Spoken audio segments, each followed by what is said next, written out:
Hey guys, welcome to the Thrive and Survive Research Hub.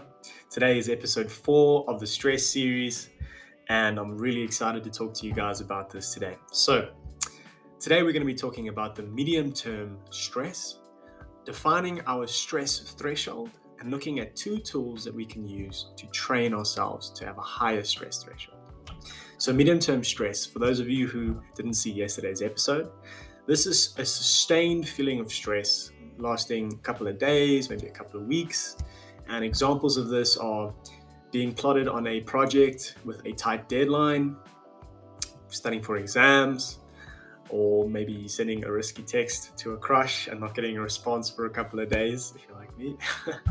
So that is medium-term stress.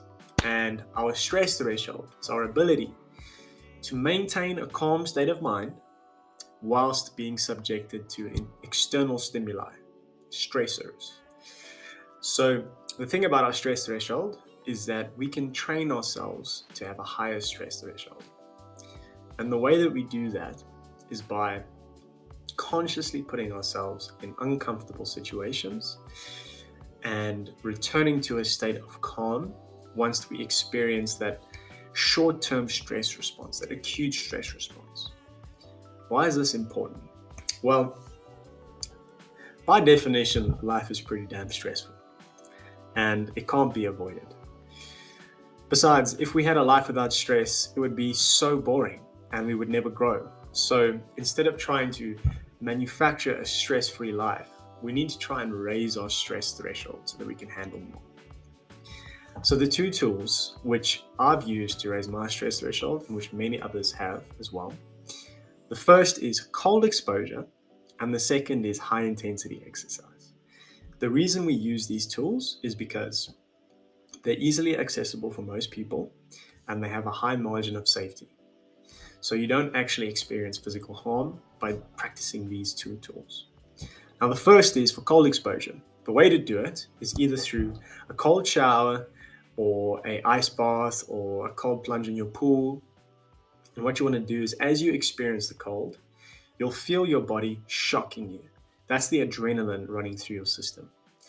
You want to consciously relax your muscles, relax yourself, focus on your breathing, and return to a state of calm. Okay. The second is with the high intensity exercise. This is going to be exercise that feels uncomfortable, gives you a high elevated heart rate, causes some burning in your muscles. And whilst you're experiencing this, you want to try and return to a state of calm. You want your mind to be at ease whilst your body is discomforted.